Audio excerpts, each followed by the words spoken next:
for joining me on HogvilleNET YouTube Live. I'm Kevin McPherson. It's the Independence Day holiday weekend. Of course, the 4th of July was yesterday. Hope you all enjoyed that, stayed safe, but had a good time, and hope your weekends just continue to rock on. We're glad to be here to talk hoops. There's a few things that are kind of developing, I guess you could say emerging as potential shifts. And maybe even a commitment announcement that we're coming up with a hog target here later this month, really about a couple of weeks away.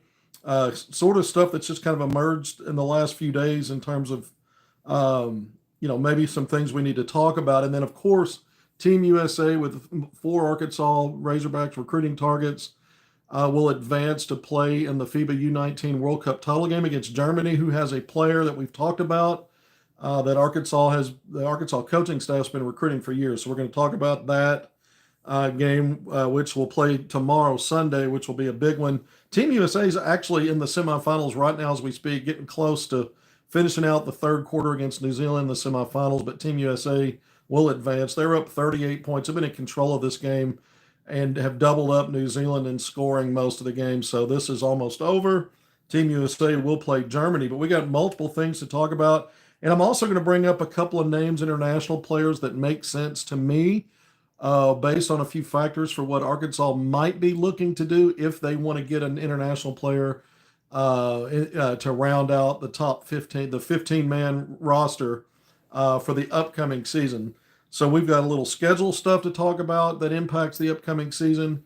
And again, we'll be talking about multiple prospects again and how they're performing for Team USA and other countries in FIBA U19. Mikael Brown might be the best freshman in the country. Well, he's playing really well in this event. Mikael Brown Jr., who's headed to Louisville, class of 2025, has already signed, obviously, with Louisville and part of that recruiting class. Generally speaking, Darius Acuff Jr. is rated ahead of him as a point guard, but they're both top 10 rated 5 stars.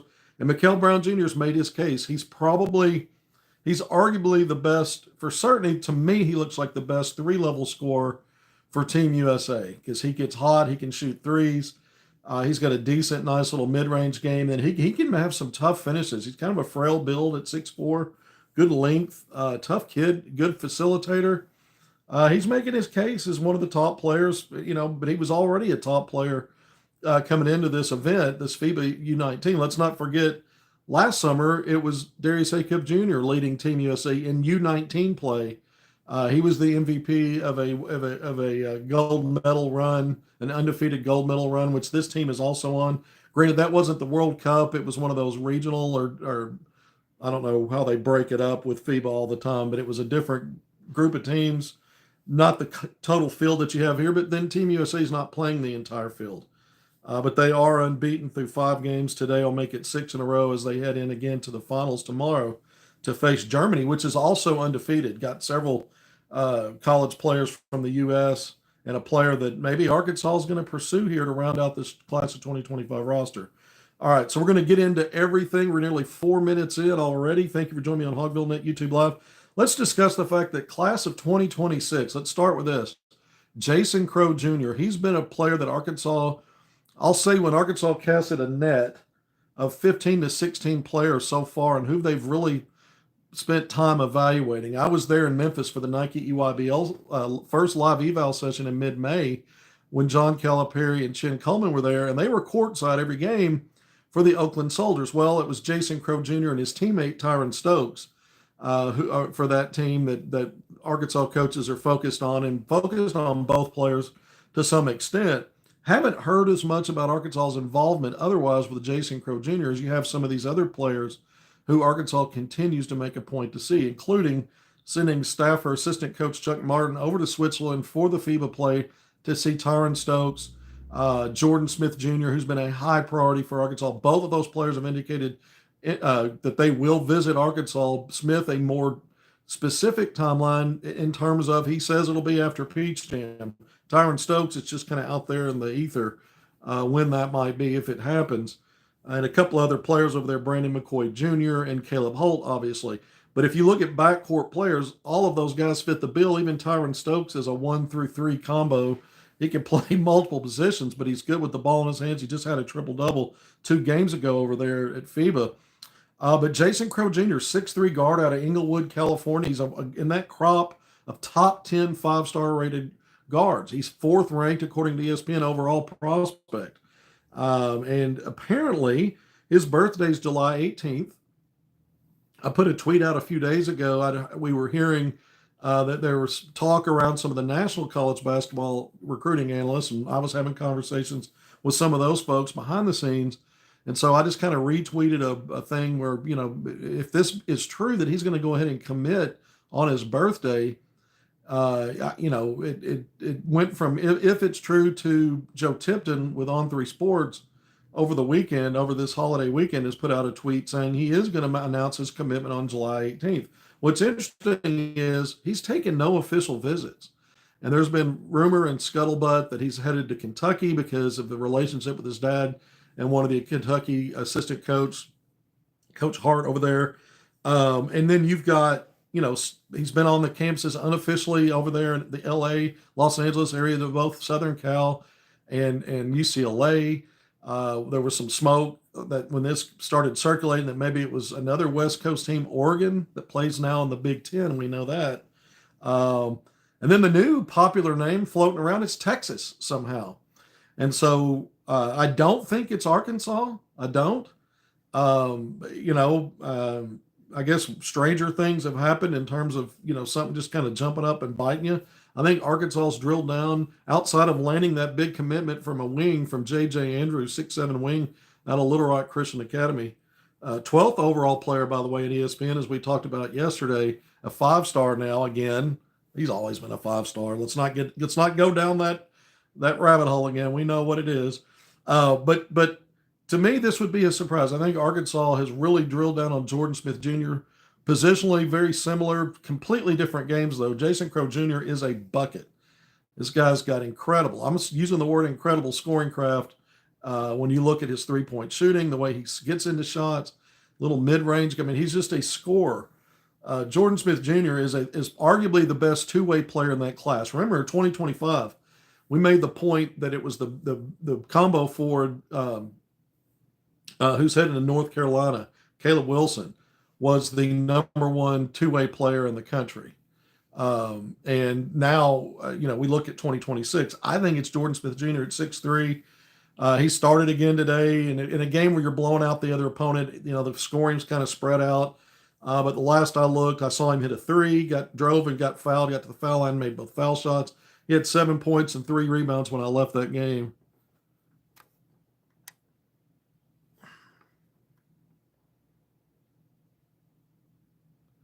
You're just getting who is set to announce Jason Crow Jr.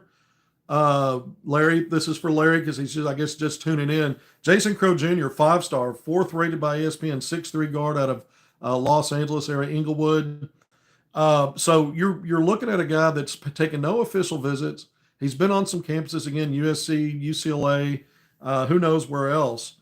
So I've got multiple. One of the sources I talked to today is a high major head coach. And what he's also heard, the Texas thing kind of come up lately, doesn't think it'll be Kentucky, and said there's also a mystery school that some of these staffs are trying to figure out who else might be in play here. So there's a little nugget of intel for you. I didn't advertise intel for the segment today, but there is some.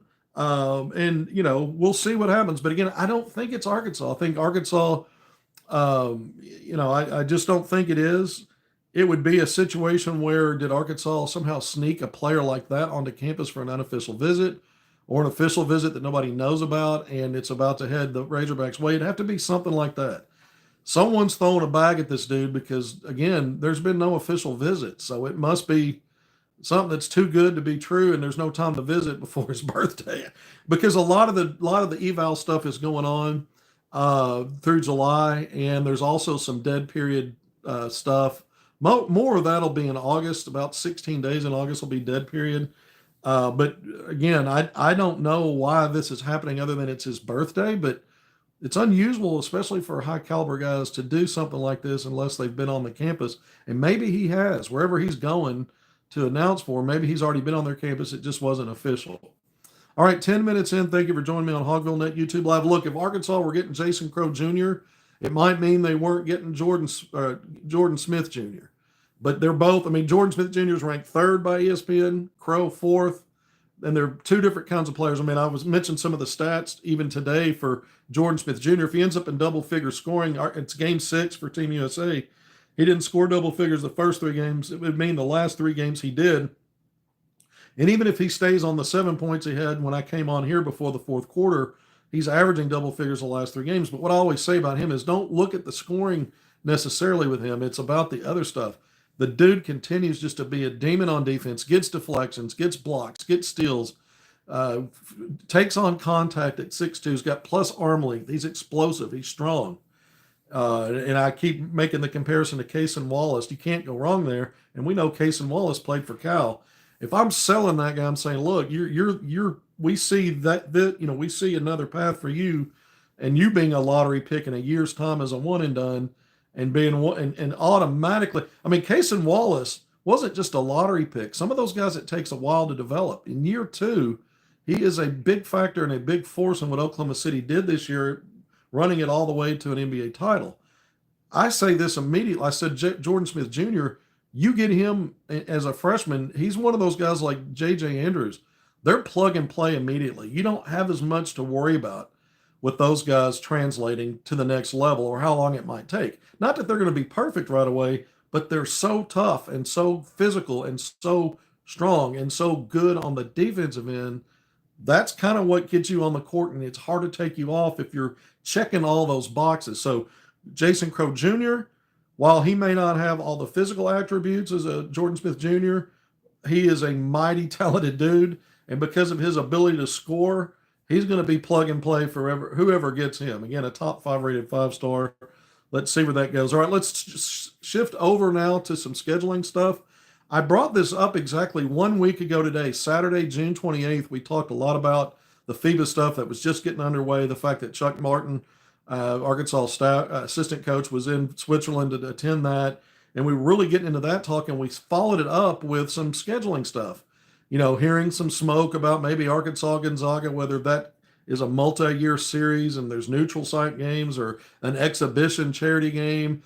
And then you have some home and away stuff, kind of like a 3-year series like we saw Arkansas with Oklahoma was the last we saw of one of those before OU joined the SEC last year. 3 years in a row, it was all neutral site, but there's more than one way to chop that up. So we talked about that. And then I brought up the fact that when I asked a staff member directly about Arkansas-Baylor, where's that game? Is it going to be Bud Walton Arena? Is it going to be Little Rock, North Little Rock at Simmons Bank Arena to keep it in the neutral site-ish kind of idea since you played Baylor and Dallas last year? Even though that game is always recognized in net and in RPI as a home game technically for Arkansas when you start looking at how they calculate home, away, and neutral, especially with the quad setup with net. And it's always been a home game. And a lot of that has to do with the fact that Arkansas has designated it for a home game on its own in the sense of treating it like a home game in terms of how it allocates tickets, right? And so if you're going to do that, maybe that's why the net and RPI and all that lock that in as a home game. I don't know all the reasons why they get into doing that. That may be chief among them. But I mentioned in that segment a week ago that the staff member told me when I brought that up, asking Central Arkansas or home in BWA, was like, well, there might be some complications there. So we already on the record saying that. I've since learned that, and I don't have this directly from this person, but I have been notified that one of the national Division I on a national level kind of scheduling guru guys has brought up recently that game might be in jeopardy for this season. So there's something else that I guess helps. I wouldn't say cement anything not happening. If they use the words in jeopardy and I've said there are complications, that doesn't sound like finality in either way. It sounds like maybe it's something that can be worked out. And by the time we see a non-conference schedule and or schedule in total, that it's on there and we're okay. We're here to bring you information as we get it. Process results. I always say that there's no wrong here. It's about what we're getting And it can't, it's not exactly a rumor when a staff member on for the Razorbacks tells you that there may be some complications there. And so to hear that maybe someone else is hearing something similar, that's kind of drilled down on these schedules for teams across the country, it just lends itself to keep an eye on it. Maybe we don't see Baylor. Maybe we don't see Baylor on the non-conference schedule. I can't at this point say we likely will or we likely won't. It's a question mark right now. And we know it's a loaded non-conference schedule, right? I mean, you're going to play at Michigan State. You're playing neutral site games against Texas Tech and Houston and Duke. You're getting Louisville at home in the ACC SEC Challenge. So those are 6 high major opponents right there, all of which are expected to not only be ranked, but several of those teams either top 10 or top 15 in combination. And so Baylor was kind of the team that maybe was on a bit of a slide in terms of what we're used to with Baylor being, kind of at the top up there in the Big 12 with Kansas. We've seen teams like Houston kind of kick that door down. Texas Tech last year, Iowa State's really been strong. And for years, that was really probably the strongest basketball conference, consistently, maybe not every year. Last season, it was the SEC by far, by all-time measures, and it was likely to be the best conference again, the SEC that is, but the Big 12's right there, the Big 10's right there, and of course, there's teams at the top of the ACC, as weak as that league was top to bottom last year. Louisville's going to be one of those teams at the top again, as will Duke. And we know that. So, again, this is a tough non-conference schedule. Maybe you want to get Baylor. You'd like to get them in state. It's still a high major opponent. Still has a lot of cachet nationally in terms of brand. How good that team will be, I guess we'll find out. And we may find out, just paying attention, and Arkansas never plays the Baylor Bears. So we'll see where that's headed. All right, so we're giving you some updates today on a top-level 2026 guy. I have no prediction for that. It seems kind of interesting. No official visits. Birthday coming up in 2 weeks, less than 2 weeks now, 13 days, July 18th. Jason Crow Jr. going to make an announcement. And we think maybe the Arkansas-Baylor game, we've got more indication that maybe that one's shaky and treading on thin ice right now. Or treading water. I don't know. I'm mixing metaphors here. What can I say?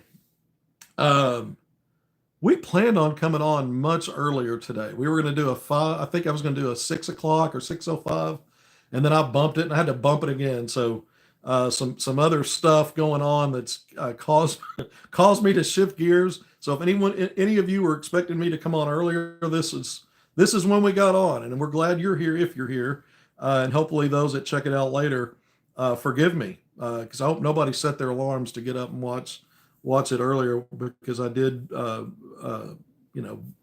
advertise that I'd be on much earlier in the day. All right, let's look at what's left here. Team USA has just been rolling, a lot of blowout wins, but on the 4th of July, Friday, they had a scare. They trailed. Team USA trailed in the fourth quarter against Canada. Team Canada ended up winning that game 108-102. It was a nail biter. It was Jordan Smith Jr. who hit a bucket with just under 7 minutes to play that put Team USA back in the lead by a point, and it gave Team USA the lead for good. I'm not saying that was a game-winning shot because both teams continued to score, but Team USA never relinquished a lead, and so Jordan Smith Jr. got a drive to the basket, scored, put Team USA up a point. I think it was 90-89 at that point with about 6:58 to play, and Team USA was able to hold off Canada and down the stretch, took that lead for good there, and won 108-102. But JSJ finished with 14 points. He started once again. 14 points is his high water mark in this event. And in a game like that, he was a reliable scorer. This is what you love about this guy, whatever it takes. He doesn't have to be the leading scorer. He doesn't have to be a double-figure scorer to not be a star because of how good he is already as a two-way player, because it's not just about his scoring on offense. He makes the right plays. This guy is the ultimate glue guy, connector for others, and man, he sets a tone on defense. But 14 big points, 5 of 10 from the field, 2 of 3 from three. Been struggling a little bit. Doesn't take a lot of threes, but got going there, hit 2 of 3 from three, made half of his free throws, 2 of 4, 14 points, 5 rebounds, a couple of assists, a steal and a block. So that was the win on Friday. against Canada and what's been the closest game for Team USA. The first game was a bit competitive for Team USA against Australia for a while. Um, but most of it's been Cupcake City on the way here. And again, Jordan Smith Jr. played 24 minutes in a 40-minute game. So as a starter, and he started throughout this event, the only class of 2026 player to be a starter. And he's dominated the minutes and the role when you look at what Team USA's gotten out of the other three 2026 guys, although each of those guys has actually stepped up as well lately. I mentioned Tyron Stokes, the number one overall player, 6'7" wing, formerly, a native of Louisville, but he's been playing out on the left coast for years. But he had had the recent triple double we mentioned against Jordan, but he had in this game against Canada, he also stepped up. 19 minutes for him off the bench, 10 points, 3 of 5 from the field, 4 of 6 at the foul line, 3 rebounds, an assist, and 1 steal. Caleb Holt, who'd gone off scoring, he had 3 consecutive double-figure scoring games. And coming into this one against Canada, and Holt made a free throw, had 3 steals in 8 minutes. And Brandon McCoy Jr. continues to be kind of the low man on the totem pole, the 6'3", top 10 rated 5-star guard out of St. John Bosco in Los Angeles. He did not play in this game, so this was a game he did not check in. But again, tight win for USA to move to today's semifinals, where they got New Zealand, who won its pool play, but that pool was pretty shallow in terms of teams that had a chance to really compete to win this whole thing. And so Team USA just crushing New Zealand when I last looked. They led by as many as 38 points in the third quarter. They were up by 35 when I came on here, so they probably end up winning 30 plus when the dust settles there. And again, they'll play Germany. All right, let's talk Germany. Germany's also undefeated. Declan DeRue Jr., that is the one player. I've identified a ton of international folks, at least 10 to 12 so far on these segments going back to last Saturday. That would make sense for Arkansas. They have the ability to be in 2025. Some may stay and hang out for a year and do 26, but you could persuade maybe some of those, maybe. But then there are some that are earmarked to be 2025 that are uncommitted. And then you're looking at positionally or needs. What does Arkansas need? Perimeter shooting and depth at the 4 spot. If you can get one player that brings both of that, great. If not, there's more than one way to skin a cat. But Germany with Declan DeRue Jr., that's a really good team. Team USA is probably going to be in another close game and in a battle to bring back the gold. But Declan DeRue Jr. In the semifinal win over Australia, 80-67 for Germany was the score yesterday. 12 points, 5 rebounds, and 1 assist in 29 minutes. Earlier today, Germany beat a really good Slovenia team in the semifinals. No slouch. Slovenia is good. We talked about 3 of the international players that play for Slovenia on a previous segment, either yesterday or the day before. And so they've got really good players that would make sense also for Arkansas, not knowing exactly what the staff is drilling down on, not only having been over there, but the homework they did, how much they've recruited guys. Remember, the staff told me that there's still a maybe on finishing out this roster to 15 in terms of anything goes, if it's the right fit type of thing, if it makes sense, one of those deals. And so we keep talking about it because they're still at 14. But Declan DeRue Jr., we've also brought you the intel earlier in the week that Arkansas the staff has been recruiting him for years, beyond since they've been here. And I know they've been courtside to watch him, and I know that they like him currently. And some of these other names, again, I've been trying to piece together the ones I brought, again, 10 to 12, and we'll go through a few more here, and I'll actually bring in a couple of new ones we haven't talked about that would make sense, again, because they could be 25, positionally need stuff, and if Arkansas just decides to go another international player, but someone who would fit into and expand you from an 8 to a 9 deep, game to game, envisioned role, minutes allocation, that kind of thing. Because I don't think that's set in stone beyond 8 right now. I keep repeating that. And we know there's some high end guys outside that top 8. When we start looking at recruiting rankings and what you think they might be able to do even as freshmen, I've just never gotten to a point where I feel like those guys beyond the top 8 are where you could sit down and go, okay, 8 to 10 minutes a game, that's a no-brainer.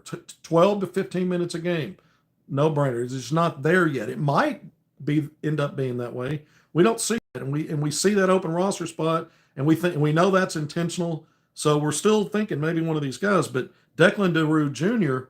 today, Germany's win over Slovenia. Obviously, he's been in the starting lineup. 11 points. I think he had 11 points, 3 rebounds, and an assist. But another double-figure scoring game for him, another good game for him. He really started the FIBA U19 play, this World Cup event, sizzling hot shooting the first 3 or 4 games. He's cooled off a little bit, but he's been consistently getting in double-figure scoring. He checks other boxes. He's 6'8", 230 pounds, 7-foot wingspan, 38.5 max vert. The guy's athletic. He's strong. He would slot in perfectly as a 3-4 combo. He can shoot the 3. I think the first 3 games he was making 2 out of every 3 he took. Now, it was not a high volume, but he's consistently been good from 3. 18 years old. He turned 18 in January. So Declan DeRue Jr., he's got all the attributes, plus he's 2025, plus Arkansas staff's been on him for years. Not saying I know for a fact it's going to lead to him, but just he's the one right now, based on what we know, would make maybe the most sense. But it doesn't mean that they haven't identified someone else that we haven't talked about yet. We've maybe brought up the name, but don't have enough information to know how serious Arkansas is about him or how long they've recruited him. There's some of the question marks there.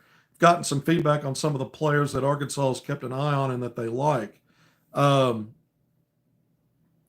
So we'll go around the board on some names we already brought up and what they did yesterday. I haven't looked at all what they did today just yet, but we'll get maybe to some of that if it's something that stands out on the next episode that we have. But yesterday we brought up Yusuf Traore of Mali, 6'10" combo forward. He's someone that could go 25. He may hang out and go 26. We'll see what happens. But Maui got beat pretty handily. Or excuse me, had a big win over Jordan, 91-50. But Traore, 15 points, 6 of 8 from the field. He only made 3 of 7 at the foul line, but a double-double to go with those 15 points. 11 big rebounds, a couple of blocks, and a couple of in 27 minutes. So, it was a blowout win, but he continues to put up good numbers, even in closer games. A player to keep an eye on that we've already brought up. And Slovenia's loss to Germany, this name's Zach Smreker, 6'7" forward who also could be available for 2025. He's a versatile, like a 3-4 combo. 11.7 rebounds, 3 steals, and 2 assists. Excuse me, and this was I apologize. This was in Slovenia's win on Friday. So I don't have their stats from the loss to Germany today. But this was from their win on Friday to advance to today's semifinals. And then Vit Rabar, V-I-T, last name H-R-A-B-A-R, 6'9" forward. He struggled in the early games. He's kind of picked things up. But he had a big game in the quarterfinal win. 22 points, 8 rebounds, and 4 assists. So a really good game for Vit in the quarterfinals on Friday. And again, I'll get through some of these stats, see if any of these players stood out in today's semifinal game for Slovenia and the loss to Germany. All right, so let's talk about a couple of new names real quick that we haven't mentioned that I think would be in play potentially for Arkansas based on needs, based on that they could go 2025. But I look at a guy like Lucas Murillo, Morillo of the Dominican Republic, a 6'7", big wing. You could have him on the court as a 3-4, maybe playing with the Carter Knox. But he had yesterday, he had a double-double himself, 16 points, 13 rebounds, 7 assists, 2 steals. I've been monitoring him for days and keeping his name among a list of other names I had. And I mentioned I was going to kind of piecemeal these so that we didn't throw out a ton of names all in one day and it gets lost in the shuffle. So I've been watching him for the week. And again, he just had a double-double and nearly a triple-double with those 7 assists, not too far off. And that was in a 94-88 loss to Serbia on Friday. So a really close game. His team loses, but a really big game for Lucas Murillo. So keep an eye on that one. And then Bayan Zhang, a 6'8" forward out of China. Another name, another player I've been monitoring.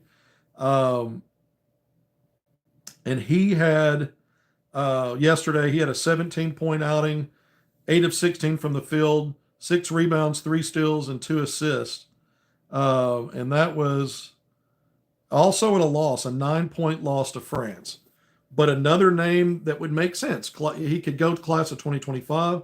He's a guy that you can, at 6'8", obviously could help at the 4 spot. And these are players that are not just names, but they're guys that have garnered a lot of respect and a lot of traction in terms of Division I caliber, quality, even as soon as next season. There are some other players who've kind of emerged in this event. And I've been compiling some more names based on guys that were maybe playing better than being mentioned before this event by some of my international player sources. And so they're now helping themselves get on the radar for D1. And I'm going to work behind the scenes once the event's over to see how did any of these players really position themselves to make that leap to being viable high major prospects as soon as 2025. And then if I can drill down on some of that, we'll come back with some of those. We're not done. I said every segment we're going to mention, as long as Arkansas has a roster spot open, and because we know some of the players they pursued that would bring them to a 9 deep when you could look at it and project them for a meaningful role immediately, that we're not letting go of that until they get to 15. And if that means they decide to just keep Aiden Kelly and move him over from student manager back to walk-on for a second consecutive season, and then that's how you get to 15, so be it. We've given you the path to what that could look like, but it might be someone that you slide in. Is Mika not going to reclass? When is the deadline? I'm going to talk more about some of the reclass stuff. I'm working on that as well right now, and I'm saving that for the next few days. I'm trying to firm up some stuff to bring you an intel segment. Yeah, I mean, no one's saying that Sealy and Semedo aren't going to play. I've said, as it stands now, they're kind of 9 and 10. But I don't think you look at them like the top 8 and go, okay, there's a definable role I see right now. Doesn't mean they won't play. In fact, I think maybe Calipari's trying to get to a place where whether he's 8 or 9 deep, he'll find some minutes beyond what it looked like last year outside the top 9 when it was kind of walk-on minutes, like walk-on end of game blowout. And there were blowouts where Arkansas opted not to run those guys out there. So, I think that may be correct. Two things can be true at once. You could be looking for someone that you feel like you can plug in and gives you depth at a position, and you can rely on them game to game because they're ready based on their body of work. And then other guys that part of their development will be some spot minutes here and there. Maybe it's only emergency stuff, and who knows? We don't know yet because we didn't see this version of it, what this version might look like last year because they did it differently. Yeah, top 9, that's the same part. Right now it's 8. Maybe they get to 9, maybe they don't. But outside of that, the guys that were never going to play, this could be a little different. They've recruited higher level guys. That doesn't mean, inject them in. They're going to be a huge factor in this. They'll be, even as a 9th guy, last year, Billy Richmond III, it took him a while to ramp up, but here's a top 25 rated 5-star guy. And he was one of the NIL babies, the way Calipari talked about, you got your NIL guys, and then he effectively called the rest of them walk-ons, even if they're on athletic scholarships. Some were, some weren't. But you knew last year, you knew that there was a top 9, and anything after that just wasn't really going to see the light of day on the court. This time around, it's a little more murky, and it leaves open the door for what that comment was. And I've said it multiple times. Right now, I see Sealy as the 9th, Semedo is 10, and you might be able to flip those based on an emergency, whether that's in-game or an injury that sustains itself. There's less depth at the 4 spot, so maybe Semedo would, there's more depth at the wing and throughout the backcourt, and Sealy's kind of but he's so versatile at 6'7", he can be a combo guard, he could be a wing that, every game there might be a level of foul trouble or someone that's got something sore and they got to come out, and someone else is in foul trouble, and maybe he's good enough to just plug him in a few minutes. There's no doubt that there's possibilities there. What I'm saying is, if you identify someone that you think, okay, I can ride with them, I now have someone else I can put into this mix, and I know game in and game out I'm going to get 8 to 10 minutes from them, and they're going to back up a Trevor Brazil. Maybe there's someone like that, whereas they're not sure yet on guys like Sealy and Samito to fill in that kind of role, and they don't have to be pressured to if they go and add someone like that. Remember, and we've said this before, Declan DeRue Jr. has at least one mock draft mocking him as a draft pick in a year, in 2026. So, again, this is just an example of somebody. We've gone through a lot of names. We brought up 2 more today. The international guys, you know who the Team USA guys are. All right, 35, almost 36. I don't know. I'm blind today. We've been battling a crazy migraine that started, I don't know, but that's why I had to alter things. I've been on migraine meds and trying to tame it down. We still got a little brain pressure and a little bit of blurred vision, but we're hanging in there. I've been able to read my sloppy notes regardless. Man, I appreciate all of you for being here. It is your holiday weekend. Thank you for joining me to talk Hog Hoops, what's going on, what the landscape looks like. We appreciate all of you. Probably nothing going to break, but, if it does, we'll jump back on it, through the weekend. We'll certainly, if we don't come back on Sunday, which is tomorrow, we'll be back Monday to review everything and how things played out in FIBA and see if we get any more, word on who Arkansas might be targeting, if anybody at this point. And we'll have other stuff to talk about. Again, I'm efforting some reclass stuff, some more scheduling stuff. We're working on everything and looking ahead, more 2026 stuff, because the rest of this month, you're going to have back to the shoe circuits and a couple of, at least 2 live eval opportunities for coaches to go out. Nike Peach Jam will be heavy. I've got my media credentials approved for the entire Nike Peach Jam. And they have it at 3 levels, right? E15, E16, and the EYBL, which is 17U. And so that'll be fascinating. The other shoe circuits will have their big events. Yeah, and I mean, a part of filling your roster, someone's commenting there, part of filling your roster is to have practice bodies. Arkansas didn't have enough of that last year. And I don't know, certainly the extra guys, the extra 6 they had, Blake Lawson was hurt and lost. He was still on the roster at 6'10", the walk-on. And everybody else was a guard, nobody taller than 6'6", and nobody that plays inside. So they had to use GAs. They had a couple of tall GAs that they had to use, as to have bodies out there. It just wasn't ideal. So part of what Calipari's done is to make it more ideal for 5-on-5, 4-on-4. And we brought you information early the week that Arkansas has been doing that in these limited practices already. We had good source information, gave you a ton of intel from practice, individual players, what the team is doing.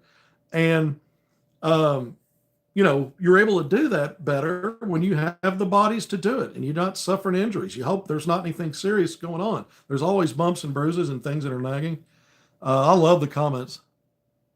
They'll be further along this year than last year. Well, that was one observer, what they told me after attending 2 practices. I didn't give you the days on those, but it was last week. So they were the end of last week, and we talked about it early in the week. So those practices had just happened.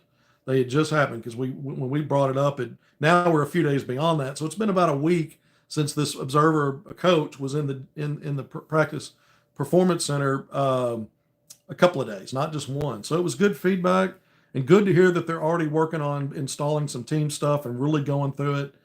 I spent some time talking about what the coach said, which was the crossover concepts, because that's an important part. We talked so much about dribble, handoff, pick and roll, pick and pop, positioning, timing, having the right personnel, guys that thrive together in those situations. Sometimes you may have combos that don't, even though positionally you would think they could do it. And then also when you hear crossover concept, you're like, what does that mean? Well, the reason I like that is because if you have a good 2-man game where there's some kind of pick action, even if it's a go screen that you're anticipating, a crossover can really throw a defender off that's at the point of attack, because they're already anticipating that contact going one way.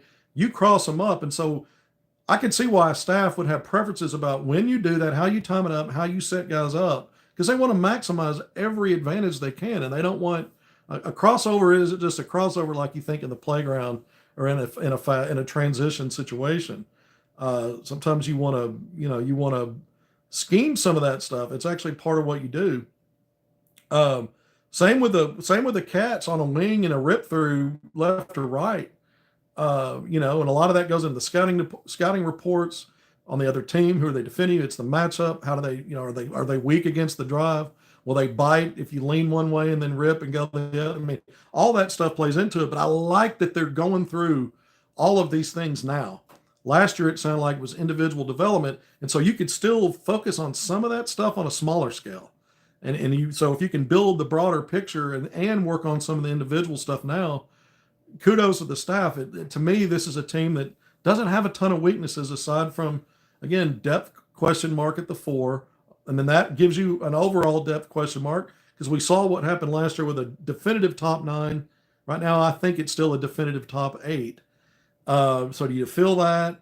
Can you stay away from the injury bug? And where's the shooting coming from? You got guys that are capable, but some unproven at this level. Others, it's not a volume thing necessarily.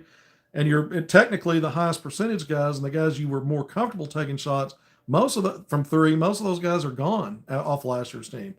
So in a lot of ways, this may be an upgrade this year, but in that way, it's still a question mark. All right, I really am signing off now. I was trying to do that, and I got off on a tangent. I love the comments. Appreciate everyone for joining in today. Thank you for joining me on HogvilleNET YouTube Live. If you haven't done it already, please hit subscribe, like, and share. I'm Kevin McPherson. I am actually signing off now. Thanks for being here. Take care of yourselves. Enjoy the rest of this great, beautiful weekend. We'll see you soon.